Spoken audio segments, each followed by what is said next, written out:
Hi, my name is Tamara and I'm an inside sales engineer in Yokogawa.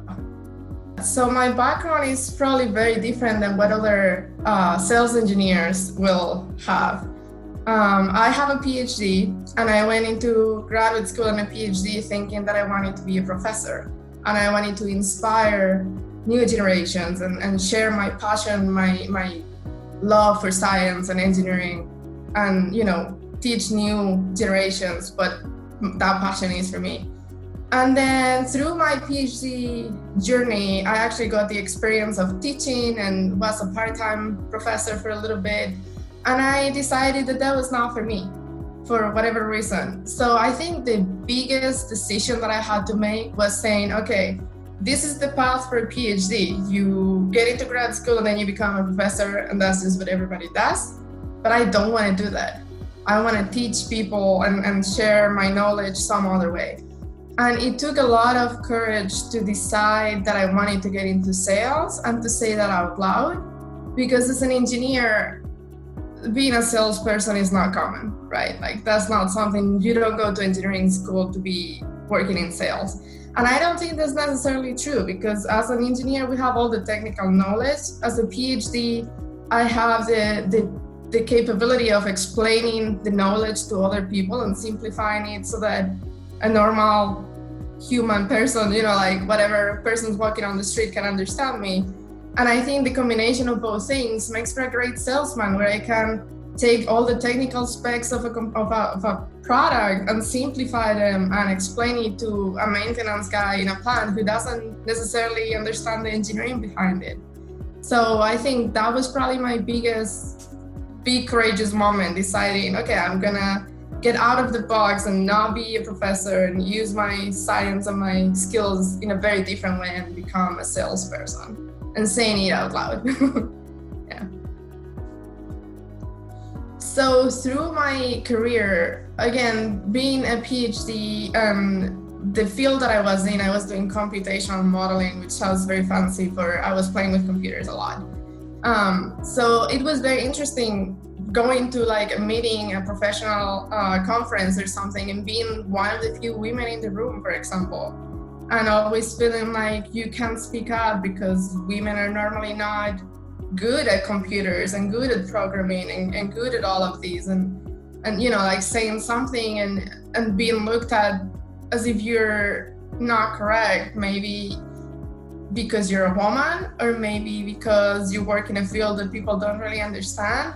And also the other way, like when you do something good and you win an award, or you're chosen for something, you always wonder, like, did I really earn this? Is this really something that I deserve? Or did they choose me because I'm a woman and they need some female representation here? Am I really that good? No, what they call the imposter syndrome, which is quite common in PhDs and in people with advanced fields and advanced degrees. Am I good enough, or am I just filling all the boxes that they need to have showcase what they're trying to showcase in this case? That's always been a little bit tough for me, and it's something that I still struggle with these days. Thinking back at when I was a kid and I was at home with my parents, and you hear all these stories about how girls need to play with guy toys too, and boys need to play with dolls and all of this. And I remember helping my dad with a lot of handyman projects around the house. So my dad is very handy. He would build furniture for our home and all these things, and he would always let me help. Even I was like maybe 8 years old and I was with the screwdriver, fixing things and helping him around. And I never felt like engineering or something technical was something I could not do. I never felt like I was going against all odds by choosing science and engineering. Maybe because I was brought up that way, where I would help my dad around the house. Also, I was probably pretty lucky in my school, looking back at middle school and high school. I went to a school that used to be all girls, and then they became for both genders. So there were a lot of boys, but my class just happened to be all girls. So we always felt comfortable in our classes speaking out. And I remember my physics and my chemistry classes, and I never had a problem standing up and speaking up and asking questions and all. I hear all those stories from girls these days, and it's heartbreaking, and I'm just very lucky that I did not feel that way. When it came time for me to choose a major in college, I am from another country, so things are a little bit different. We have to choose a major before we choose college. So like you go for a school for a specific degree. I didn't know what I wanted to do, but I like science, I like technical stuff, I was good at it, I liked math, chemistry, physics. So I kind of like crossed a lot of majors in the book that I had, and chemical engineering was one of the ones that stood out to me, and I just continued that path, and I guess it was the right choice for me. So it's not like I had to overcome a lot of barriers and hard situations. I had a pretty good support system when I was growing up, and I always felt capable for it, and it just worked out that way, and it was probably the best thing that could ever happen to me.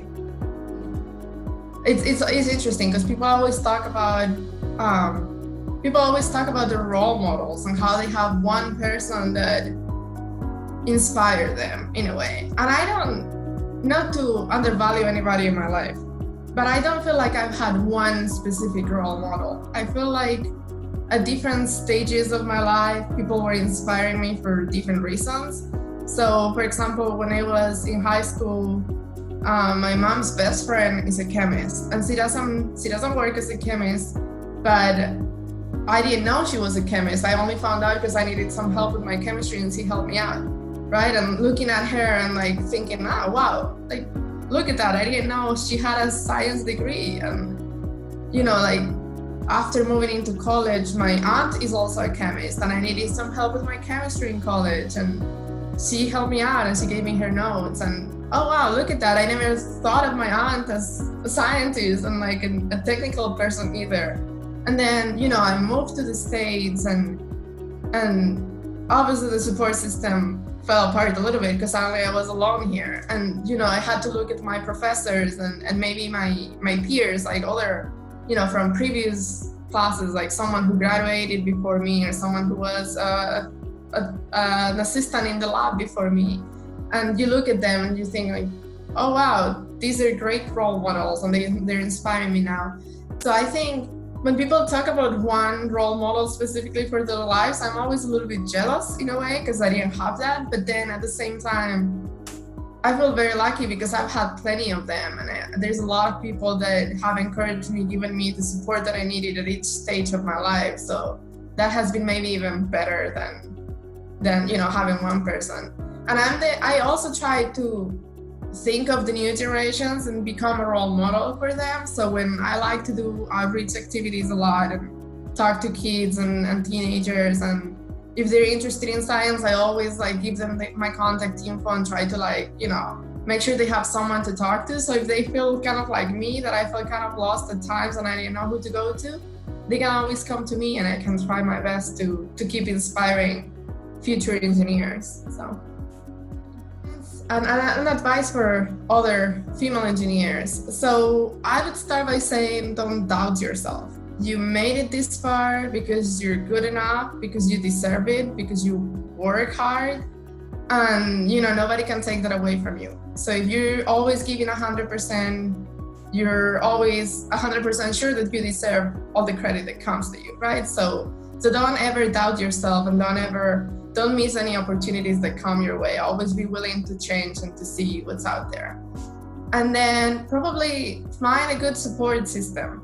So whether that is your significant other, your kids if you have them, your pets, your parents, your neighbors, your friends, or if you're someone like me who just moved here from another country and then after being settled in a city, move it again, just try to find a group or someone who's going to be there for you no matter what.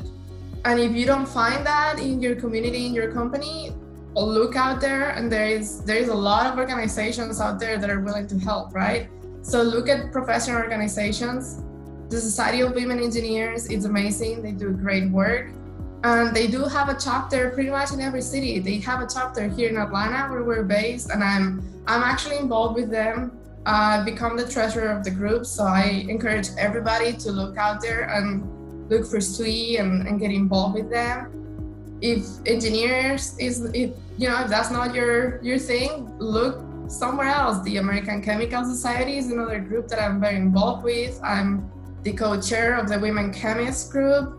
So, every meeting, it's draining. We have meetings, we have to plan events, but every meeting, every conversation that we have, we leave so empowered because we share experiences. We realize that we're not the only ones dealing with some of the issues that women in science and women in engineering face.